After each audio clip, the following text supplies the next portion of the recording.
लोग सारी की सारी हेलोल्किन की मेथड प्रोग्रेशन देखने वाले हैं। एंड जो भी पर्टिकुलर क्वेश्चन हेलोल्किन से आ रहा होगा ये इसी पर्टिकुलर वीडियो से आ रहा होगा, क्योंकि जितने भी पॉइंट्स हैं, जो भी डेप्थ वाले पॉइंट हैं इनसाइड में, वो सारी की सारी हम लोग डिस्कस करने वाले हैं। एंड जल्दी जल्दी सारी चीजें, पहले मेथड प्रोग्रेशन ऑफ हेलोल्किन की जब हम बात करते हैं, सो बेसिकली एक मेजर सेक्शन होता है कि हम अल्कोहल से बना रहे होते हैं हेलोल्किन को। सो पहला मेथड ऑफ प्रोग्रेशन हमारे पास होता है अल्कोहल से, that is using the HCl and ZnCl2।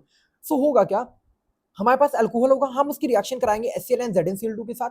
So basically यहाँ से हमें H+ आयन मिलेगा, जो कि हम अल्कोहल में इसको देंगे, जिसकी वजह से ये ROH2 बनेगा। एंड दैट विल बी हम इसको फिर OH2 हटाने के बाद विल हैव R+। एंड इस कार्बोकेटाइन की हम रीअरेंजमेंट करा के वहां पर Cl का एडिशन करेंगे। तो भैया इंपॉर्टेंट चीज क्या है, भैया OH हटाना है एंड Cl लगाना है, OH हटाना है एंड Cl लगाना है। But there is a catch, हम क्या करेंगे, सबसे पहले हमें उस स्टेबल कार्बोकेटाइन को बनाना पड़ेगा। स्टेबल कार्बोकेटाइन बनाने के बाद हम वहां पर एडिशन करा रहे होंगे एक्स का।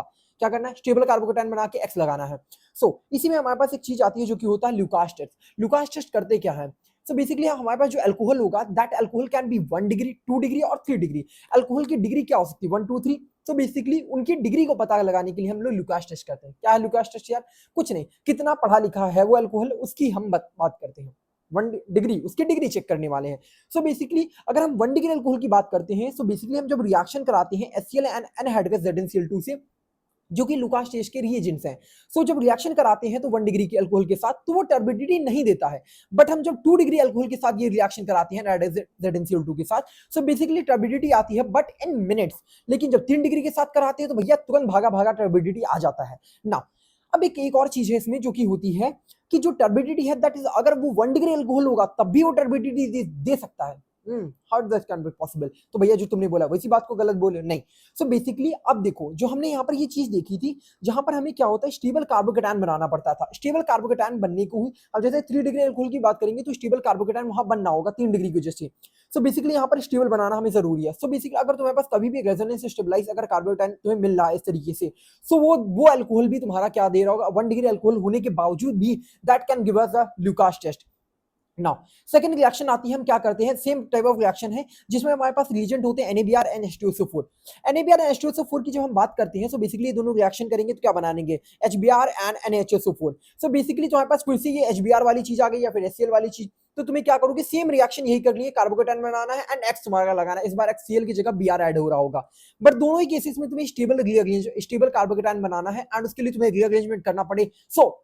मूव फर्दर ब्रो, रीअरेंजमेंट कराओ, कोई दिक्कत नहीं है। नाउ एंड बाकी जो रिएक्शन आने वाली है इसमें हम रीअरेंजमेंट नहीं कराते हैं। तो होता क्या है, फर्स्ट रिएक्शन, थर्ड रिएक्शन हमारे पास क्या आती है, अल्कोहल की रिएक्शन हम कराते हैं PX3 के साथ। This PX3 can be PCl3 PBr3। जब रिएक्शन कराते हैं तो हमारे पास क्या होगा, X तुम्हारा X यहाँ पर ऐड हो जाएगा एंड OH हट जाएगा। OH को हटाओ, X को लगाओ। बट यहाँ पर तुम रीअरेंजमेंट नहीं कराना, रीअरेंजमेंट कहाँ कराना है, HBr एंड HCl वाले उधर ऊपर वाले केसेस में। इसी की रिएक्शन, नेक्स्ट रिएक्शन आती है, हम अल्कोहल की रिएक्शन कराते हैं PCl5 के साथ, तो हमें फिर से हमारे पास हेलोल्किन मिलता है RCl एंड POCl3 बनता है एंड प्रोडक्ट, जो कि हमारे पास फिर से रीअरेंजमेंट नहीं कराना है। नाउ नेक्स्ट रिएक्शन हम क्या करते हैं, जो तुम्हारा PX3 है, ये PX3 डायरेक्टली ना दे के वो रेड फॉस्फोरस एंड H2 भी दे सकता है। एंड रेड फॉस्फोरस H2 जब देगा तो हम क्या करेंगे, उसकी रिएक्शन में हम क्या करेंगे, रेड फॉस्फोरस H2 है तो क्या करोगे, कुछ नहीं भैया, PP एंड H2 मिला के PX3 बना लेगा, फिर से वही काम हो जाएगा।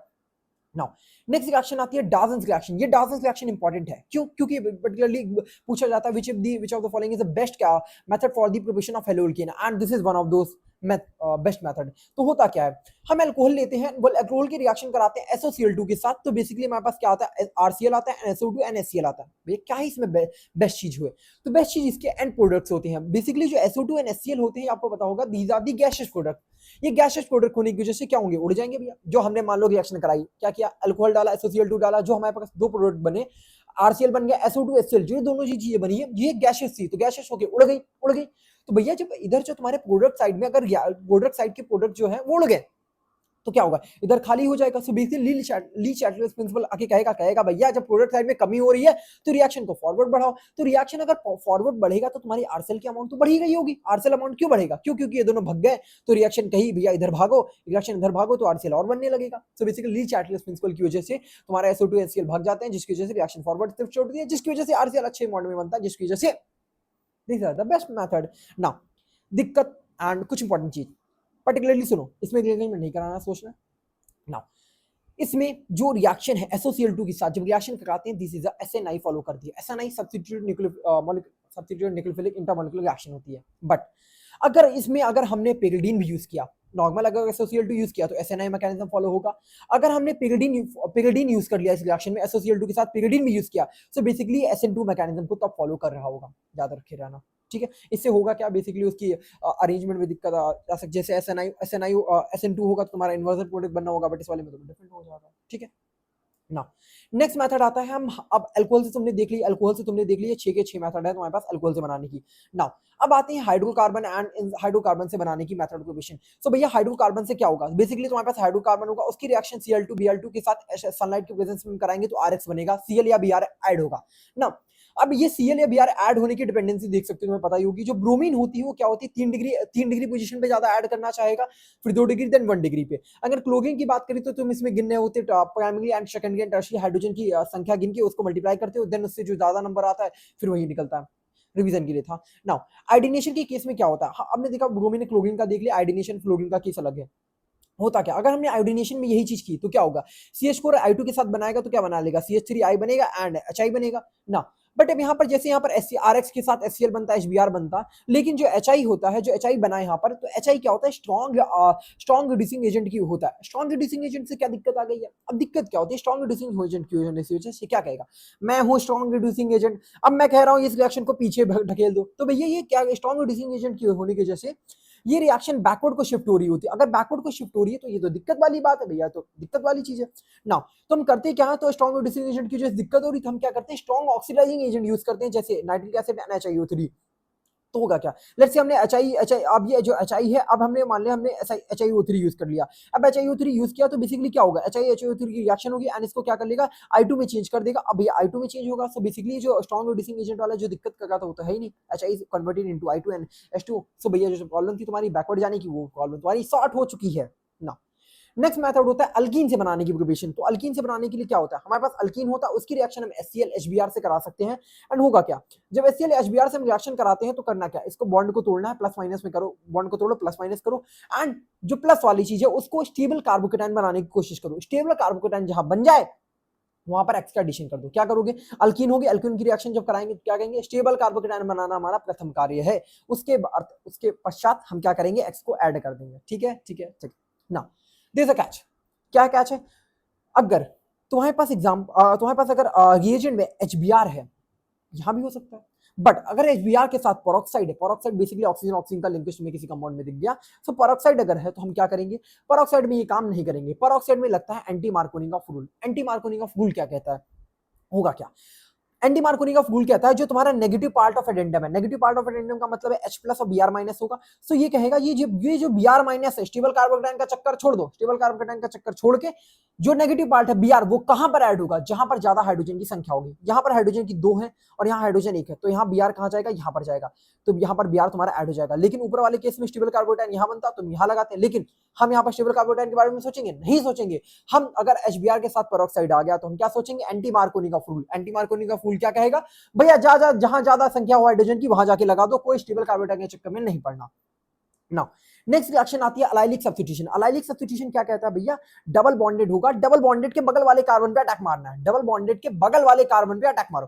डबल बॉन्डेड कार्बन है एंड इस कार्बन पे हम अटैक मारेंगे, क्या अटैक मारेंगे, so basically double bonded carbon पे ये जो इस वाली पोजीशन पे यहाँ पर हम क्या करेंगे, यहाँ पर हेलोजन आके लगाएंगे। कौन कौन सी रिएजेंट होंगे, तो हमारे पास Cl2Br2 हो सकता है, and but these at a very high temperature, 400 से 500 डिग्री सेल्सियस पे हम ये रिएक्शन करा रहे होंगे एंड वहां पर Br के एडिशन हो जाए, अलाइलिक पोजीशन पे एडिशन कराएंगे, एंड ब्रोमोसक्सिनामाइड SO2 Cl2 ये रिएजेंट्स हो सकते हैं हमारे ये रिएक्शन कराने के लिए। नाउ नेक्स्ट मेथड आता है halogen exchange method. Halogen exchange method में क्या भैया, अदला बदली टाइप ऑफ रिएक्शन है। सो बेसिकली तुम ये बताओ, आज तुमने देखा कि वो जो स्ट्रॉन्ग ऑक्सीडाइजिंग एजेंट ये सब यूज करना पड़ रहा था आयोडीन वाले केस में, तो हम क्या चाहते हैं, हम एक अलग टाइप ऑफ रिएक्शन पढ़ने वाले हैं जिसमें हम लोग आयोडीन और फ्लोरीन और ब्रोमीन की अलग रिएक्शन पढ़ेंगे जिनको आसानी से बनाया जा सके। तो क्या करेंगे, देखो हमारे पास RX होगा जो कि RX जो कि कैन बी RCl RBr हो सकता है। सो बेसिकली ये तो तुम बना ही लिए हो आराम से। तो अब हम क्या करते हैं, इसकी रिएक्शन हम कराते हैं सोडियम आयोडाइड से in the presence of acetone medium. अब एसीटोन मीडियम के साथ जब रिएक्शन कराते हैं तो होता क्या है, अब ये क्या बना लेगा, यहाँ से तुम्हारा NaX निकल जाएगा और RI तुम्हारी बन जाएगी, RI तुमको बन गया और NX बन गया, ठीक है। अब NaX तुम्हारा PPD बना लेगा। अब ये इतनी इजी चीज तो जेई पूछेगा नहीं, तो क्या कहता है कि भैया एसीटोन तुम्हारा एक कोवेलेंट सॉल्वेंट होता है, कोवेलेंट सॉल्वेंट होने की वजह से अब देखो, अब बात है हम बात करते हैं जब NaI की बात करेंगे, एक second, let me explain you this. So basically हो क्या सकता है, यहाँ पर NaCl होगा एंड NaBr होगा एंड NaI होगा। सो पर्टिकुलरली यहाँ पर नीचे आने पे तुम्हारा क्या होगा, कोवेलेंट कैरेक्टर इंक्रीज हो रहा होगा। कोवेलेंट कैरेक्टर इंक्रीज होने की वजह से तुम कह सकते हो NaI is a most covalent. So भैया NaI तुम्हारा अच्छा खासा कोवेलेंट है। अच्छा खासा कोवेलेंट होने की वजह से तुम्हारा एसीटोन भी अच्छा खासा कोवेलेंट का कैरेक्टर रख रहा होगा। क्या बोल रहा हूँ मैं बोल रहा हूँ भाई कि जो एसीटोन है कोवेलेंट है, एसीटोन कोवेलेंट है कि नहीं है, कोवेलेंट हमने कहा जो नीचे आने पे NaI है वो भी कोवेलेंट कंपाउंड है, क्योंकि भैया आयनिक है लेकिन Na+I- है, लेकिन कोवेलेंट कैरेक्टर होता है। सो बेसिकली इसके पास ज्यादा कोवेलेंट कैरेक्टर होगा, इसके पास ज्यादा कोवेलेंट कैरेक्टर होगा एंड ये कोवेलेंट सॉल्वेंट कोवेलेंट वाला कोवेलेंट में अच्छा खासा सॉल्युबल हो जाएगा ना। अब ये ज्यादा अच्छा सॉल्युबल होने की वजह से क्या होगा, अच्छा ज्यादा सॉल्युबल होने की वजह से कि जो आयोडाइड जो Na+ और I- है, जो I- के आयोडाइड की जो आयन है वो अच्छे खासे क्या होंगे, फ्रीली अवेलेबल होंगे। क्यों भैया, क्योंकि मैं देखो Na+ मैंने कहा Na+I- होगा। अब ये I- मैं कह रहा हूं अच्छा खासा टहल रहा होगा एसीटोन में। क्यों टहल रहा होगा, क्योंकि भैया जो कोल ये भी अच्छा कोवेलेंट है एंड ये भी कोवेलेंट है, कोवेलेंट कोवेलेंट में अच्छा खासा सॉल्युबल होगा, जिसकी वजह से I- अच्छे से टहल रहा होगा। जब अच्छे से टहल रहा होगा तो भैया X को हटा के भगा देगा और RI बन जाएगा। लेकिन जब अगर Br और Cl की बात करोगे तो बेसिकली क्या होंगे, ये इनसॉल्युबल होते हैं एसीटोन में। क्यों, क्योंकि इनके पास लेस कोवेलेंट कैरेक्टर होता है। अगर कोवेलेंट कैरेक्टर इनमें कम होगा तो भैया ये अच्छे से फ्रीली सॉल्युबल नहीं होंगे, तो भैया ये टहल ही नहीं पाएंगे। Cl और Br के तुम्हें आयंस ही नहीं मिलेंगे, जब Cl और Br के आयंस ही नहीं मिलेंगे तो भैया रिएक्शन ही नहीं कर रहे होंगे। सो बेसिकली ये चीज होती है। समझ के बात को, क्यों होता है भैया, NX हमारा PPT बना लेता है, समझ गए, क्योंकि ये इजीली फ्रीली अवेलेबल आयंस की वजह से होता है। ये क्वेश्चन आ चुका है, नेक्स्ट टाइम भी आ सकता है। Now coming to the next part जो कि होता है स्वार्ट्स रिएक्शन। स्वार्ट्स रिएक्शन में हम क्या करते हैं, हम करते हैं RX की रिएक्शन कराते हैं, AgF HgF2 ये सब के साथ रिएक्शन कराते हैं, X हट के F लग जाता है, that's it. Her sticker reaction है तो हमारे पास क्या होता है, बेसिकली कार्बोक्सिलिक की रिएक्शन होती है, कार्बोक्सिलिक एसिड होगा एंड उसकी रिएक्शन हम कराते हैं AgOH एंड Br2CCl4 के साथ, तो हमारा एंड प्रोडक्ट क्या बनता है, RBr बनता है। सो बेसिकली एक चीज याद रखिएगा ना, जब भी तुम्हें कार्बोक्सिलिक कंपाउंड हो एंड हेलोकिन बनाना हो एंड अगर तुम देख रहे हो कि भैया एक कार्बन की संख्या कम हो रही है, यहाँ पर देख सकते हो R कार्बोक्सिलिक है, सो बेसिकली एक कार्बन और था, यहाँ पर एक कार्बन है क्या, कार्बोक्सिलिक वाला कार्बन है क्या, नहीं है, नहीं है ना। So basically it is example of descent of chain. Descent of chain कहने का मतलब है कार्बन की संख्या यहाँ पर एक कम हो रही है, ऐसी रिएक्शन कराने के लिए भी हम ये यूज कर सकते हैं। तो हर्षडिकर रिएक्शन है जो कि ब्रोमीन की प्रिपरेशन में हम लोग यूज करते हैं। That was for it. कुछ भी गलती हो, कुछ भी समझ नहीं आया, कुछ भी बात हो तुम बता सकते हो कमेंट सेक्शन में and I tried my best. कैसी लगी वीडियो बता देना मेरे को। आई एम ट्राइंग कि पर्टिकुलर एक ही लेक्चर में तुम्हारा 10-15 मिनट के लेक्चर में तुम सारी की सारी रिएक्शन में एक जगह तुमको ला के रख दूं एंड नोट में डिस्क्रिप्शन में डाल दूंगा, तुम्हारे लिए हेल्पफुल हो जाएगा। ठीक है।